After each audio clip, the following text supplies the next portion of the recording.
네, 글로벌 경제와 증시, 기업에 대해서 깊이 있게 분석하는 고 웨스트 시간입니다. 금요일은 디지털 전략부 이지우 기자와 함께 하도록 하겠습니다. 네, 이 기자 어서 오세요. 첫 번째 키워드부터 바로 한번 볼까요? 네, 여기서 또 키워드를 얘기하니까 굉장히 좀 설레고 떨리는데요. 그러네요. 네, 첫 번째 키워드부터 살펴보도록 하겠습니다. 네, 네. 머스크가 또 네, 첫 번째 키워드는 머스크가 또입니다. 머스크가 또 하면 사실 혹시 트위터 기행을 다시 벌인 건 아닌가 하시는 분들 계실 겁니다. 네. 그런데 이번에는 조금 다른데요. 사진을 먼저 하나 준비했습니다. 네, 사진이 띄어지고 있는데 미하일로 페도로프 우크라이나 부총리 겸 디지털혁신부 장관의 트위터인데요. 네. 일론 머스크와 스페이스X 그리고 스타링크에 감사드린다 이렇게 적혀 있죠.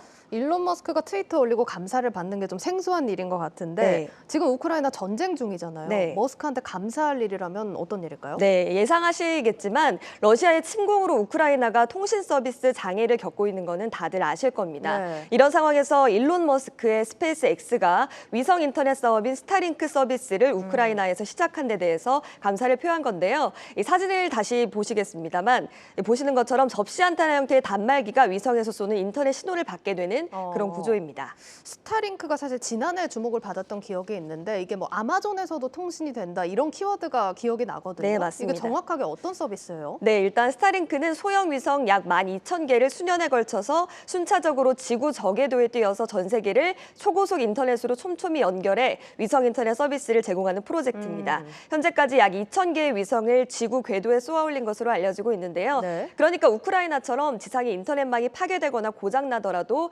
우주에서 아무런 방해 없이 위성을 통해서 고속 인터넷 서비스를 제공받을 수 있다는 얘기입니다. 네. 그래서 뭐 스페이스X가 우주 산업의 새 역사를 열었다 뭐 이런 평가를 받고 있기도 합니다. 네, 아마 이번 우크라이나 이렇게 도와주면서 이 필요성이 더 부각이 됐을 것 같습니다.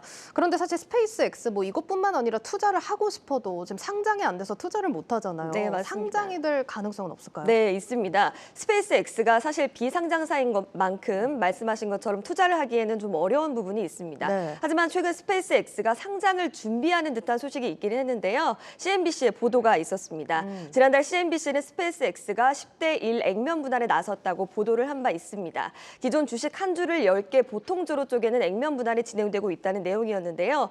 일각에서는 액면 분할이 주당 액면 가격을 낮추는 효과가 있는 만큼 상장, 즉 IPO가 쉽도록 만들기 위한 것이 아니냐 뭐 이런 관측이 나오고 있습니다. 사실 뭐 스페이스X도 그렇지만 스타링크를 분사해서 상장하려는 의도다 뭐 이런 시각도 있습니다. 네. 그러나 어디까지나 사실 확실한 건 아니기 때문에 네. 차선책으로라도 우리가 투자를 할 수 있는 방법은 없을까요? 네, 그래서 제가 좀 찾아와 봤습니다. 네. 네, 일단 스페이스X의 지분을 보유한 기업에 투자하는 방법이 있을 수가 있을 건데요. 구글과 투자회사 피델리티가 2015년에 스페이스X에 10억 달러, 우리 돈 1조 8천억 원을 투자를 했죠. 네. 해당 투자로 스페이스X 지분을 10% 정도 보유하게 됐습니다. 또 구글의 글로벌 파트너십 담당 사장인 돈 해리스는 현재 스페이스X의 이사회 구성원이기도 한데요. 하지만 스페이스X에 대한 구글의 몫은 2015년에 비해서 적을 것이고 구글 역시 이 지분을 팔 수 있다는 것을 명심하고 투자하셔야 할 것으로 보입니다. 네. 이외에도 넥슨의 지주사 NXC가 스페이스X에 1,600만 달러, 우리 돈 약 175억 원을 투자하는 것으로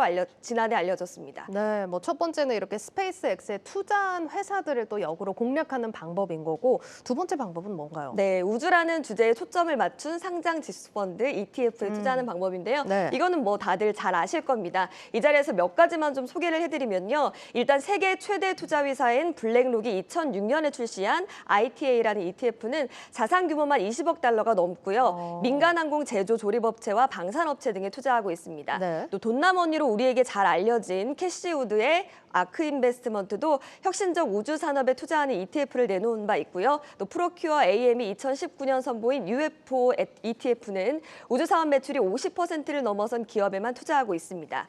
이 증권업계 관계자는 우주 산업은 이제 막 태동하고 있어서 투자 범위가 제한적이지만 대규모 인프라 투자가 진행되는 상황이어서 기회를 모색할 타이밍이라고 전하기도 했습니다. 네, 지금은 이렇게 간접 투자만 가능하지만 직접 투자할 수 있는 날이 오길 또 기다려 보겠습니다. 네. 자, 그러면 다음 키워드 또 살펴보시죠. 네. 네, 다음 키워드 다시 가자입니다. 네, 제가 하니까 맛이 안 사는데 다시 이 기자가 가자 읽어보세요. 이렇게 하면 좋을 것 같은데요. 네. 이렇게 보니까 조금 불편한 감이 있는데 그렇죠. 네, 일단 오늘은 조금 빠졌지만 최근 비트코인이 오름세를 보이고 있는 상황입니다. 맞아요. 러시아의 우크라이나 침공이 시작된 일주일 전만 해도 사실상 4천만 원대였던 비트코인이 이제는 5천만 원대에서 거래되고 있는 모습인데요. 전쟁이 발생했는데 비트코인이 왜 오르냐? 오늘은 이 얘기를 해드리려고 합니다. 네, 사실 뭐 지금 보시고 계시지만 요 며칠은 좀 주춤한 모습이었는데 단기에 엄청 급등을 했더라고요. 네, 맞습니다. 일단 이유는 러시아에서 비트코인을 사는 수요가 급증했기 때문입니다. 러시아에서요? 네, 앞서서 미국을 비롯한 서방 국가들이 러시아를 국제금융결제망 스위프트에서 제외하기로 했거든요. 네. 스위프트는 11,000개가 넘는 전 세계 금융기관들이 수출입 대금을 결제하고 송금하는 통신망입니다.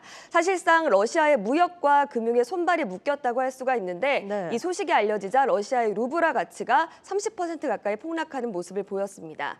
손실을 피하기 위해서 루블화를 비트코인으로 바꾸려는 러시아의 수요가 폭발하면서 비트코인이 올랐다 이렇게 정리할 수가 있겠습니다.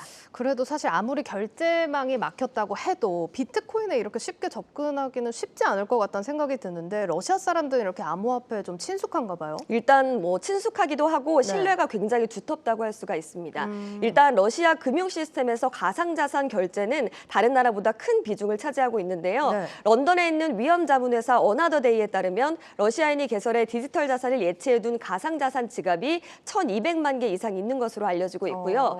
또 러시아는 비트코인 채굴 분야에서 세계 3위를 기록하고 있습니다. 또 알트코인의 대장주격이라고 할 수 있는 이더리움 창시자도 러시아인인데요.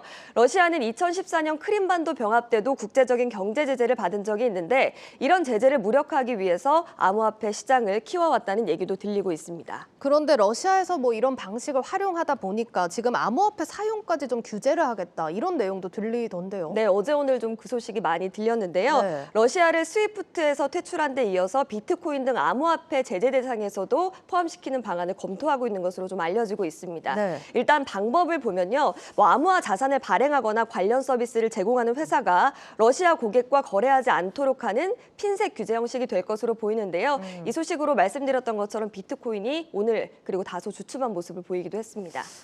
자 그런데 또 전시 상황이기도 하고 의도는 알겠습니다만 이게 통제가 되는 화폐도 아니고 가능할까요? 네, 그렇죠. 사실 쉽지는 않아 보입니다. 네. 미국 등 서방 국가에서 글로벌 가상자산 거래소에 러시아와의 거래 중단을 요구하고 있지만 이 주요 거래소들은 이를 거부하고 있는 것으로 알려지고 있기 때문인데요. 네. 실제로 CNBC에 따르면 세계 최대 암호화폐 거래소인 바이낸스가 지난달에 무고한 이용자 계정을 일방적으로 동결하지는 않을 것이라고 공언했습니다.